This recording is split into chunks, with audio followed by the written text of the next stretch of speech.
Time for another ride. Today is April 13th, Thursday? Yeah, Thursday. And I'm gonna do a little bit of tightening up on some things here before I ride.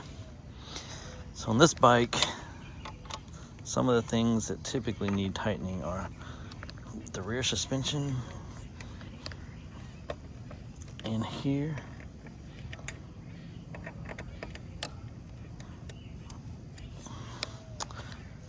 And these two screws right here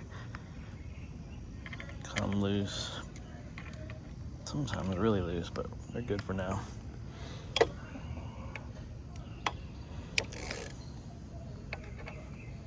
Pardon my neighbor. We have a very loud neighbor that loves to yell, shout.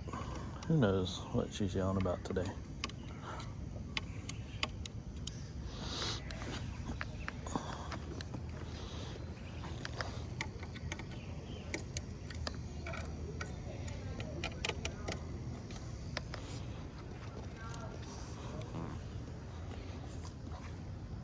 All right. So I'm gonna show again how I like to put the battery in this bike, but this time from my point of view. So I do have this little bag here. It's similar to the one that you can get from Vitilan, but it's a Rhino Walk. But I like that it's pretty waterproof. It's got multiple pockets. And I put my water bottle in the back, and it's got basically two straps that just kind of hold it in so it doesn't go flying out when I hit bumps, which used to happen before I figured that out. So got my battery here.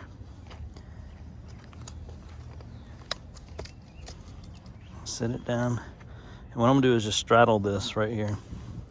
Sit right here, unhook this, and I'm grabbing the seat with one hand, and I'm gonna pull up like that. So it's leaned back.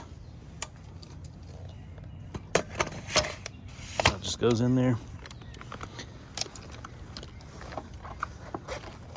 Boom. Lock it in. And the key goes right under there. Turn it, and you can see that little thing that comes out that locks it in.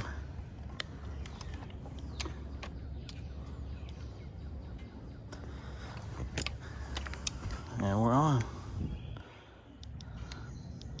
So if you look, I've gone 558 miles so far on this bike. About to do some more. So it has been storming a lot today, but there's a break in the weather, and I love it when it looks like this. The sky just looks very dramatic, and a lot of that moisture is burned off, at least the humidity, since it's April. So we're gonna go a different path today. Oh, there's a dead snake.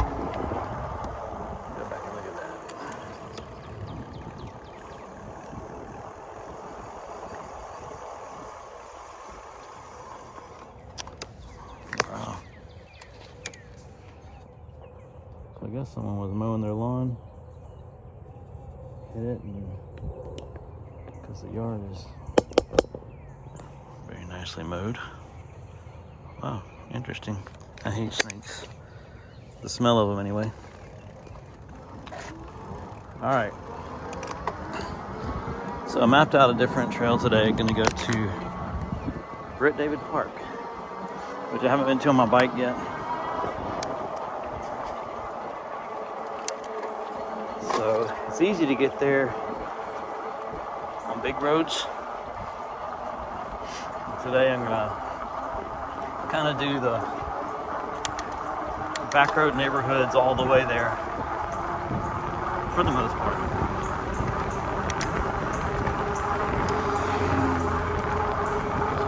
So leaving my house, I think it's about 4 miles each way.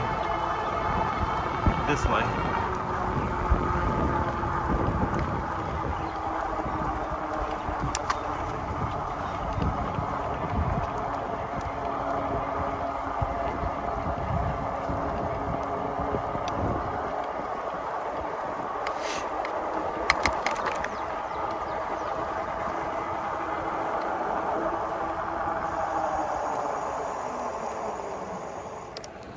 I'm gonna go ahead and take Weems instead of cut through that neighborhood. Save a little bit of time and distance.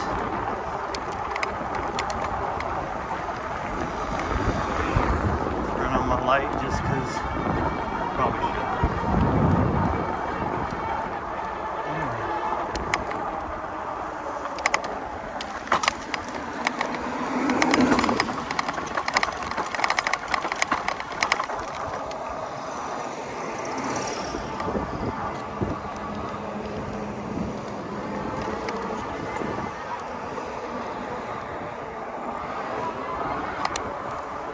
Moon Road.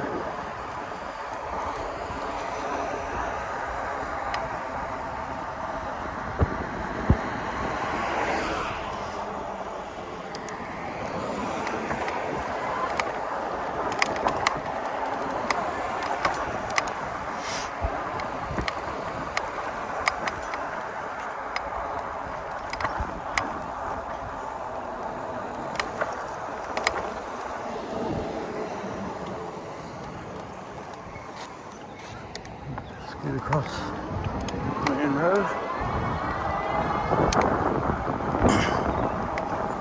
This is Lynn Drive. This takes me down to the park, to Heath Park. So I'm gonna ride across Heath Park. Just kind of cut across the creek and jump over into the neighborhood on the other side, which is Windsor Park.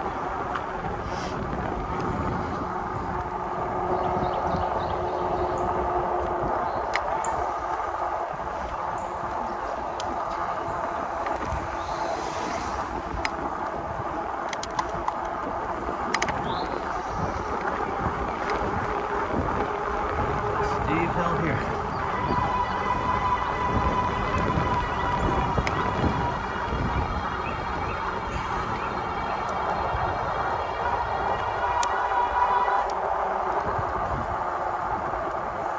Very steep downhill. It may not look like it on camera, but it is.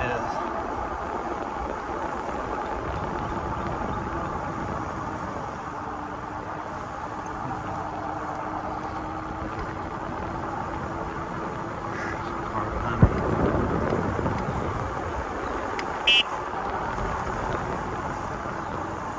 That was my horn. I was trying to hit my blinker, hit the wrong button. All right. So here we are at Heath Park. I did a video here before, looping around the lake. But here, oh look, they replaced this bridge. Wow. We were here just the other day. Okay. So I'm gonna cut across here.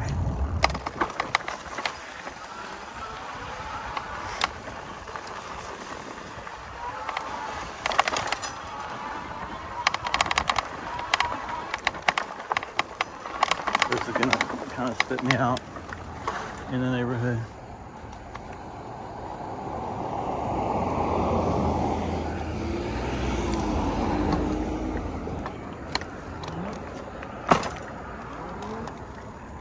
All right, so this is, I'm gonna take this road, Charing Drive.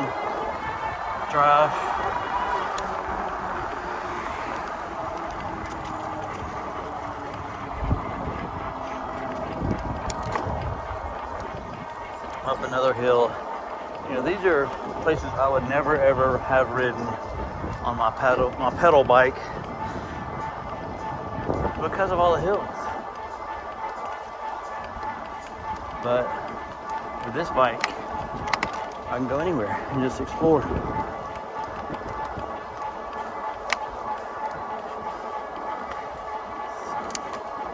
So I am pedaling.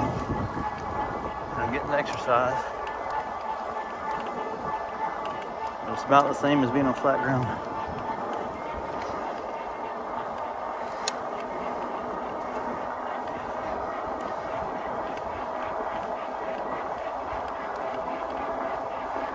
Yeah, that sunset is going to be pretty.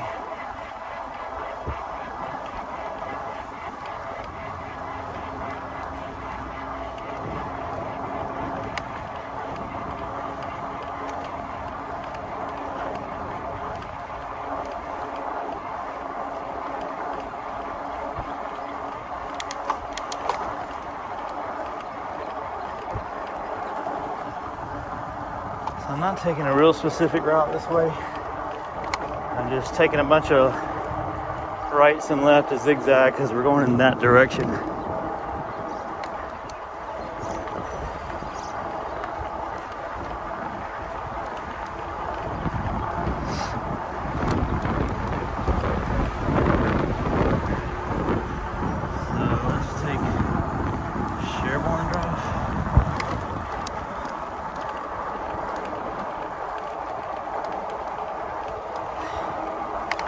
So we're actually under a tornado watch a lot today.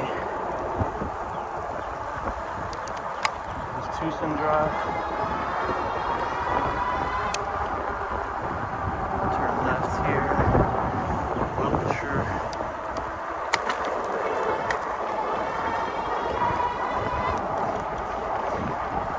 So we're under a tornado watch until 7 p.m. And right now it's about close to 8 p.m. So it didn't stop that long ago. But that sky, the color's so pretty.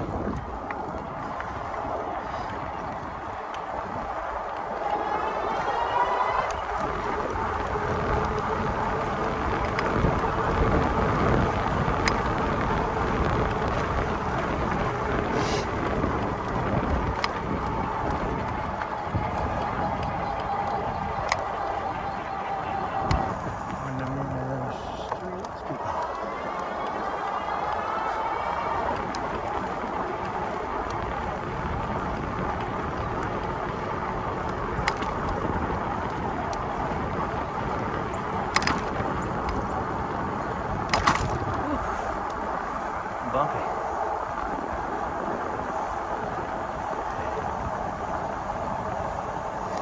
Alright. This way.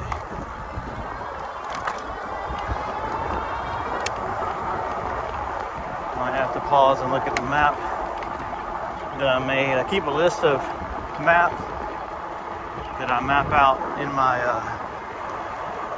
my phone, my iPhone notes. Just do them on Google Maps, just to kind of find new places to go and map out a safe route through neighborhoods. And then some Neeson.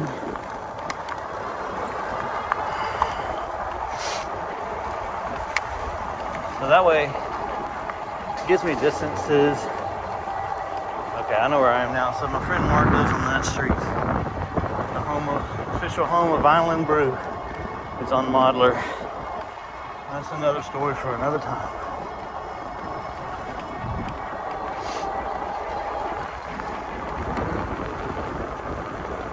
Maybe I'll tell it on the way back. So yeah, I keep a list of maps, and I just do a screenshot of the map itself, and I map it out.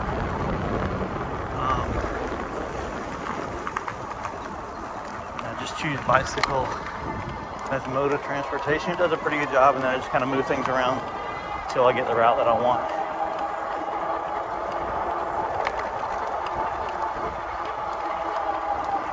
Like I said, I'm just kind of zigzagging here. Boy, let's try that.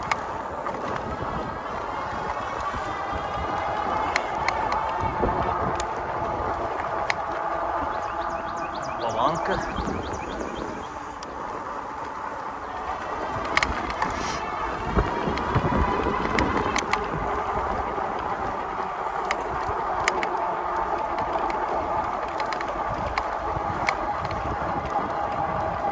Mustang.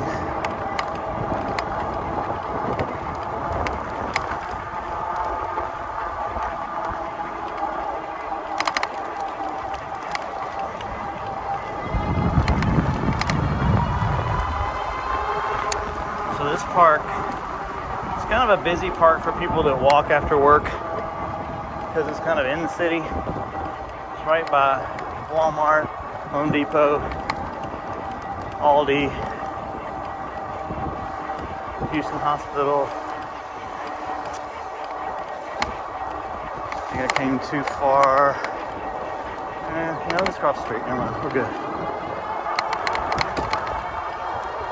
So that's it straight ahead.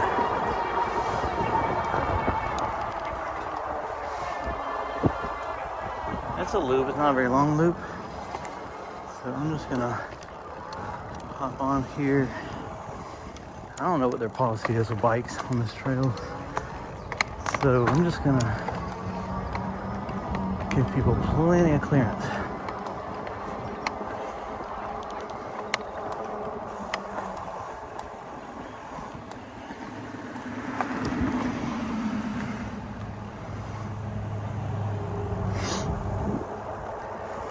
This direction, and we'll come back to this spot. We'll just loop around. There's a nice playground here, ball fields, a lot of little league stuff goes on here.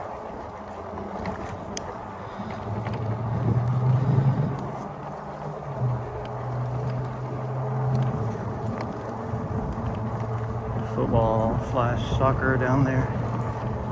A little steep hill here. I have ridden my pedal bike here, not from my house, but I've ridden it here before, and that hill was not a fun one, but I do like it back here.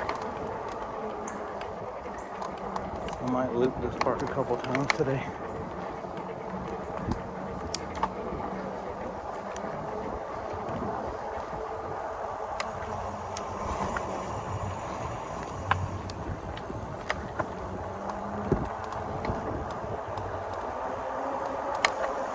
Temperature is so perfect, and there's like no humidity, which is so rare for this area. Let me get this guy plenty of space. Cut over this way.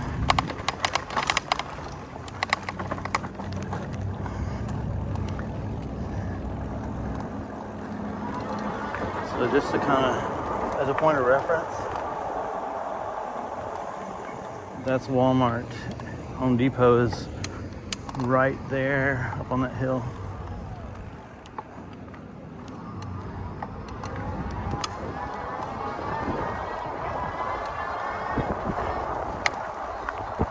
Let's go down here and ride around the field a little bit before we get back on the loop.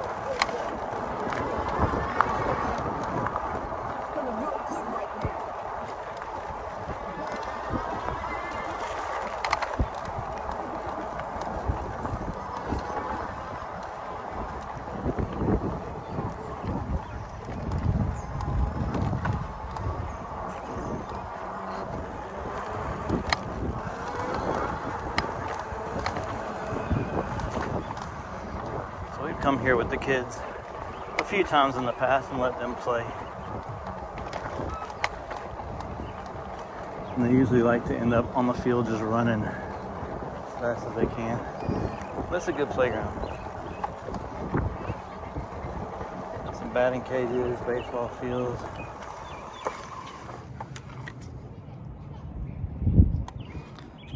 So here's the playground. Slippery right there. It doesn't happen very often on this bike.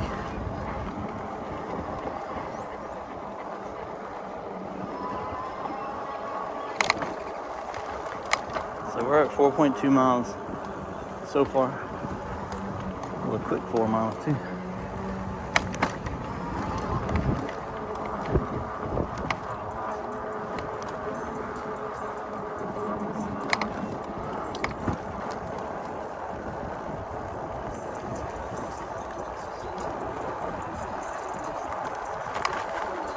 Workout going on over there.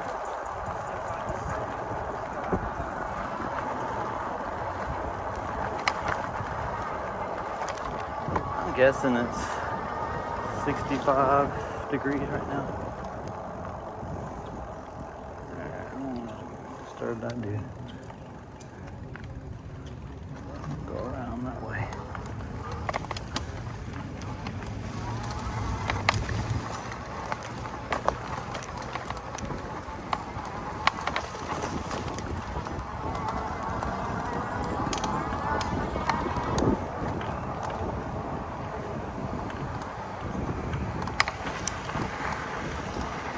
That sky getting prettier.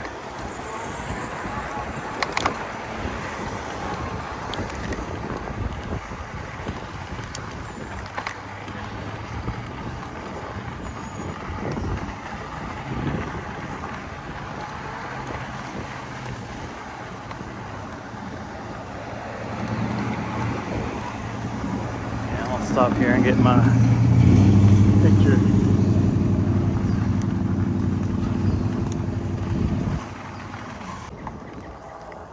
We're kind of on the other side of where we started now, but it's a pretty short trail. So let's take you. Ooh, there's a dip here. There's a few options, but I'm gonna go up the hill here.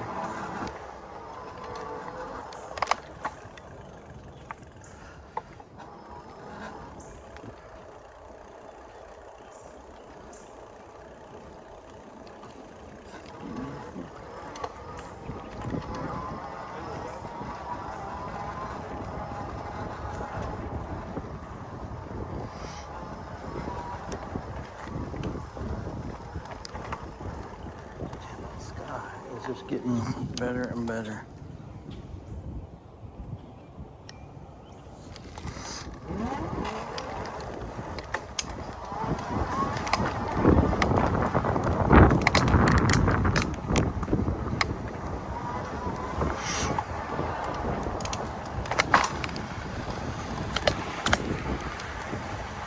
Tighten the strap thing.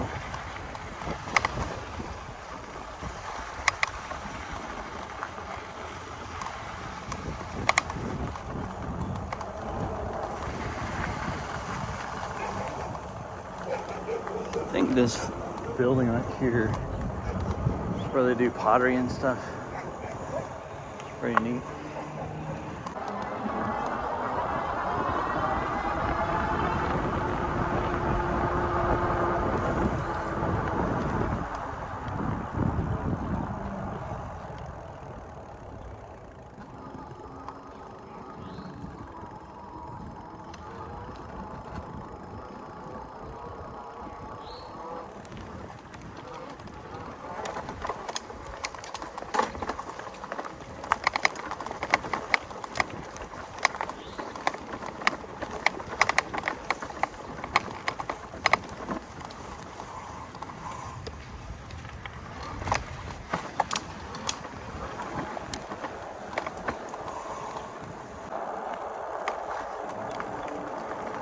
Just kind of back where I was to start with.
So that road over there, Belanca, is where I came in on. I'm just gonna ride up this road a little bit, go back a different way. There's options. Turn my light back on.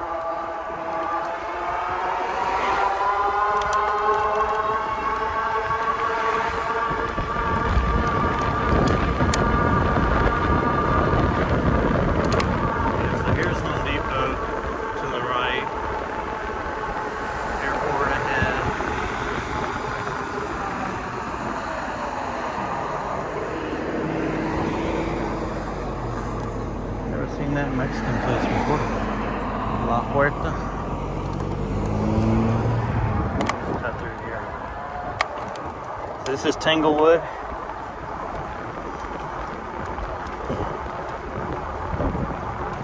And Tangles. That's my dad joke.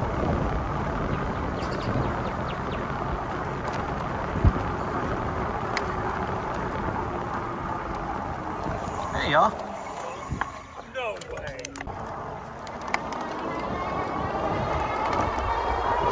Well, that was cool. I was riding down the street and ran into Brad. I photographed their wedding last year, and then I did her senior pictures a couple years before that, and I did their engagement session, and now I'm about to do her cap and gown college graduation pictures. It's a very sweet family, sweet newlywed couple. I feel like more and more Christian couples especially are getting married younger these days. And my son will most likely do the same. I think it can be a great idea if you know you're with the right person. But even then, so much of it is just a choice. Arranged marriages are some of the most successful marriages in the world. So if you take that reasoning and apply it to any other marriage, and you decide that you're going to be married no matter what, then if both of you feel that way, you can make it successful.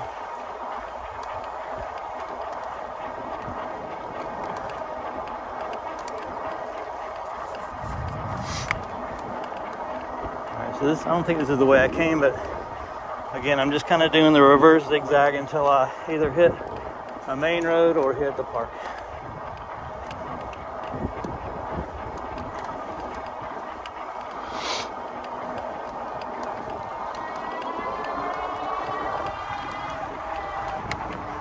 Here we're back at Sherborne again, which I did go on the way here, so we're in the right place.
So to tell the story of Vitilan Brew, which I told a few minutes ago, but I didn't realize my camera wasn't running, but back in '99, I started working for W.C. Bradley Company, and my boss, I was his first employee ever. He had just become a manager.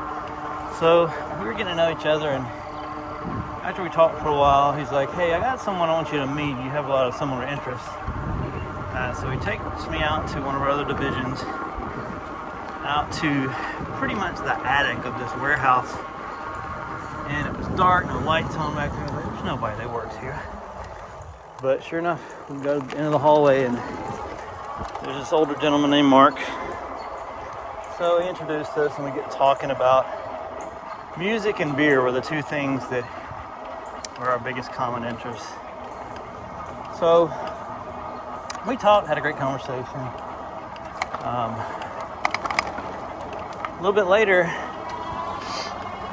our group ended up moving to that building, and they moved Mark downstairs, and so he was a couple offices down from me in the general population now.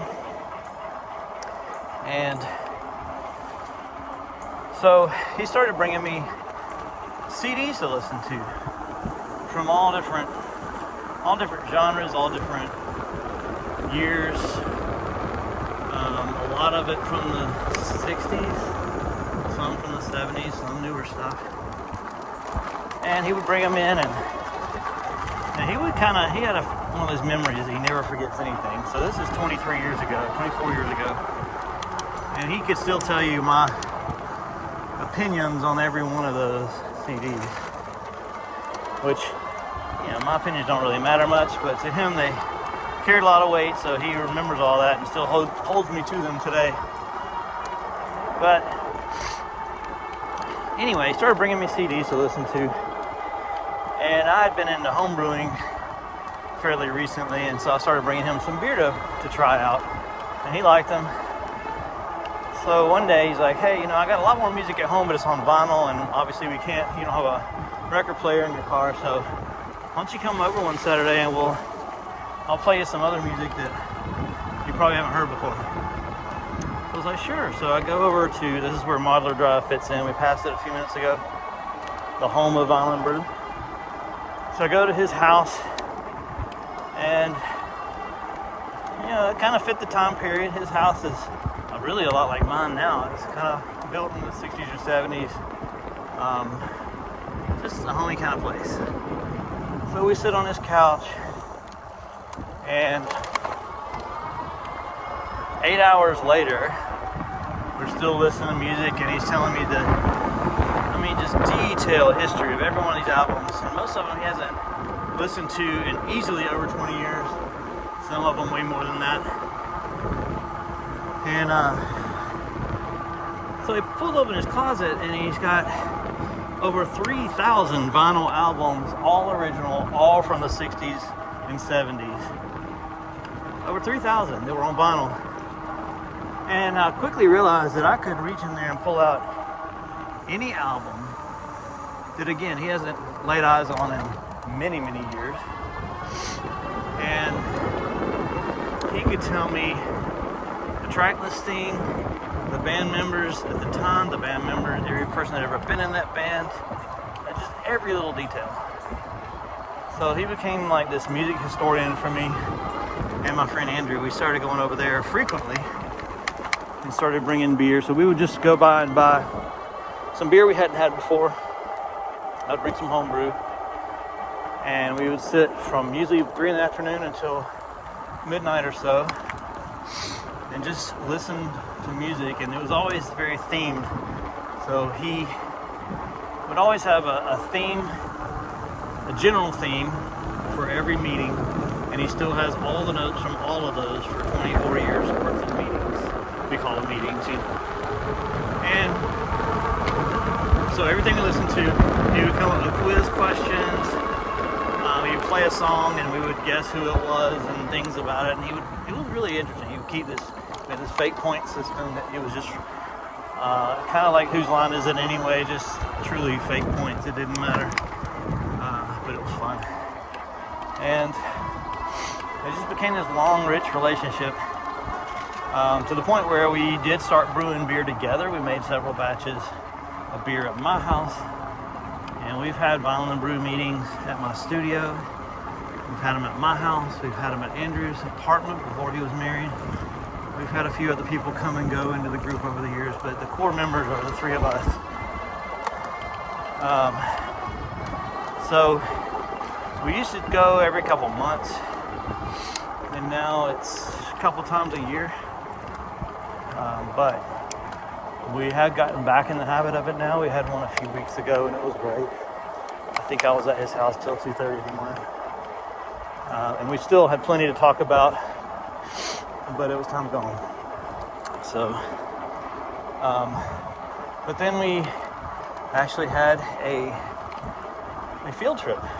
So back in '95, Vitilan Brew took an official field trip to London, England for 7 days. So it was me and Mark, and another friend Josh, who was an interim member of Vitilan Brew. And we did a Beatles walking tour, went to a lot of famous pubs, went to a lot of places that Hendrix had played. Just a really, really cool trip of a lifetime. And I got to be the tour guide because I'd been there twice before. And so they let me plan the itinerary for every day of the entire trip, and we packed it in. It was a whole lot of fun. We went to Wimbledon because Josh is a big tennis person, so we did that, which is not something I would have done on my own, so I'm glad he chose to do that.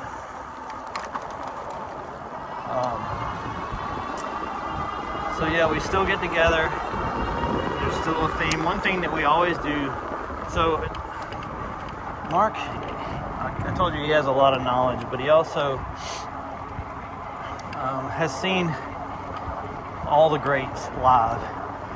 But he's one of these people that he can hold a secret for 20 years and not tell you and slowly reveal things. So one day, this is close to 10 years into Vinyl Brew, he mentioned that he had been to a music festival and seen Led Zeppelin live, which is one of his favorite bands. Now, how in the world do you keep that a secret when we've listened to Led Zeppelin many, many times by that point in our meetings?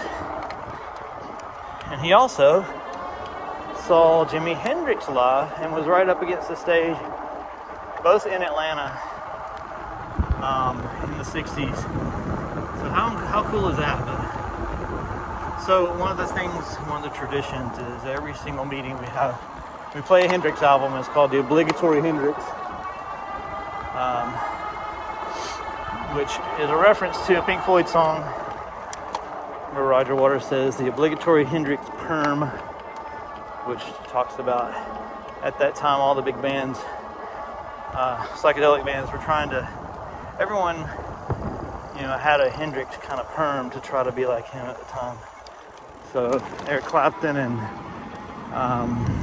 people in Hendrix's band and all those people had this big afro perm basically. But all right, well, I'm home, so that's the story of Vinyl Brew. Y'all have a great day.